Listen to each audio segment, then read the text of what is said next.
nire-replay niya, my first certification, kaya yun yung mga problem if your portfolio is undiversified. Kung nababalitaan mo, sir, hala, Bitcoin USD mo saka, as long as yung sweldo, dapat tumataas din. Ganon din, oh.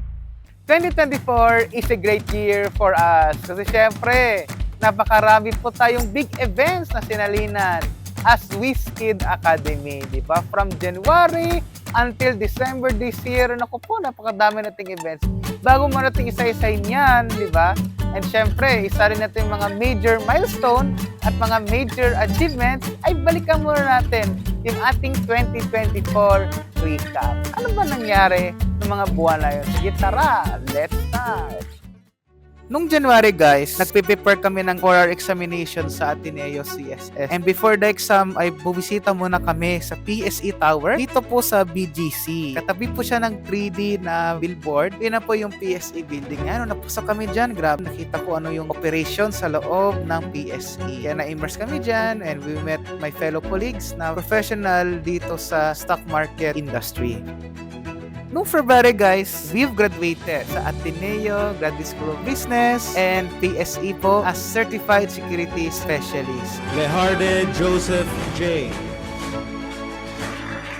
Masakit sa ulo ang exam. Pero worth it naman po kasi lahat ng mga kailangan na matutunan sa stock market ay natutunan po namin. Lalo na po sa law, uso kasi ngayon ang Securities Regulation Code. Talagang pinag-aralan pa namin lubusin niya. Para siyang games actually na parang nire-replay niya kung ano ba yung nangyari on this time. So, kung itong robot mo ba is you program it as a trend following. Noong March, pumunta kami sa Asian Institute of Management para tapusin yung course ko na Finance Manager Development. Ayan, so mga nakasama naman namin dito, mga CFO, mga CEOs ng mga company. Yun ang mga classmates ko. Very memorable sa akin itong month of May kasi ito yung panahon na my first guesting sa Bit Pinas. Siyempre, yung tinanong sa akin dyan about halving. And of course, before the month end, ay in-interview ulit po ako ng Bit Pinas. Kaya I'm very happy about that. Kasi crypto, macroeconomic ang pinag-usapan namin. 80% of your portfolio is based on Bitcoin, for example. Ang nagiging problema po nun, konting galaw lang ni Bitcoin, okay, let's say, bumagsak lang yung presyo ng Bitcoin like a 2% drop, then that is very painful for you. Nung June, matindi po ang preparation namin sa Mindanao Traders Expo. Siyempre po, before the event, meron kami mga preliminary live stream for that month. Para at least alam po ng mga viewers, ng mga attendees, ano ba yung laman ng Mindanao Traders Expo. So, sunod-sunod po yan. And nung Bit Pinas, nung June 27, na-interview po ulit ako dyan. Yan ang buwan na sunod-sunod talaga. Halos everyday yung namin, interview. Itong July, pumunta po kami sa alma mater ko dito sa Philippine Women's College of Davao. Meron kami mga campus tour. And after that, nag-start na kami dito sa Mindanao Traders Expo. Napakadaming pong niyan, event. And I'm Joseph J. Lejarde, founder of the WizKid Academy. From day 1 and before the day 1 na preparation, meron din kaming community meet-up sa Bit Pinas. I really love the month of July. Kasi syempre ito yung buwan na sunod-sunod ng live stream, aside ng June, and ito yung panahon na I've met mga crypto enthusiasts talaga dito sa Mindanao. So yun yung ginagawa ng mga carry trades. Ang risk lang nila dyan guys, wag lang talaga bumagsak yung exchange rate ng dollar yen. Kung may gusto kang sabihin sa tatay mo ngayon, what would that be? Yes, sabi ko lang, I would like to thank God for having you, Papa, as my father. Yan. Yan. Mahal na mahal ko to. Lalo ko dati Ito yung baby ko. Totoo pala sabi, no, kahit binata na anak mo, baby mo pa rin siya. Will be the AI the new bubble in the future? Siyempre, if si Kamala or Trump win, so ano yung possible na immediate nila na foreign policy? Kasi we all know, if Kamala wins, parang itutuloy lang niya, no, kung ano yung policy ni Biden.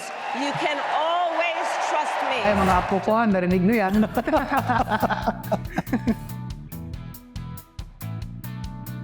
Nung buwan ng October, meron pong Blockchain Campus Conference dito sa Davao City at sa isa sa mga favorite school ko, Mapua Malayan Colleges of Mindanao. Mindanao. Isa po ako dun bilang guest speaker. And of course, marami tayong na-meet dyan ng mga fellow crypto enthusiasts. And this month of October, madami po tayong in-interview. Makikita nyo po, diba, sunod-sunod yan, mga kilalang tao, mga kilalang personality dito sa financial market. And syempre, this month of October, ito po yung Traders Fair in Davao City. Kaya nga, dalawang event na sinalinang ko for this month of October. Grabe. Sunod-sunod po yung activities natin. Kaya this month of October, hindi lang crypto ang mga kasalamuha ko, pati din mga experts sa forex trading, sa stock market, and sa cryptocurrency. So, naku, napakadami guys. I've met notable people and syempre, speaker din ako sa Traders Fair. And of course, sa November, meron tayong Ateneo de Davao University. May campus tour tayo doon. We'll talk about the finance. Ano ba yung mga career paths natin na papasukan in the long run. And of course, November, umikot tayo sa Big Bad Bull. Siyempre, pumunta din sa Davao. Ikot-ikot tayo dyan. And this last month of the year, December, patapos na yung taon, may event ulit tayo, di ba? Meron kaming event dito sa Tagum City, STI. Fintech Summit ulit yon, all about sa cryptocurrency market.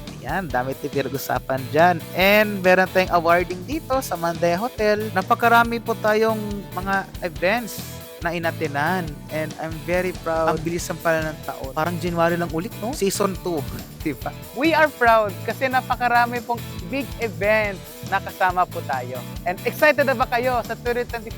Huwag po kayo mag-alala. Hindi lang yan ang events natin. Marami pa tayong pasabog, marami pa tayong big events, and marami po tayong abangan na malaking project by the year 2025. Kaya guys, bago tayo mag-end, meron kaming pasabog. It's kinda surprise sa inyo, sa mga followers natin.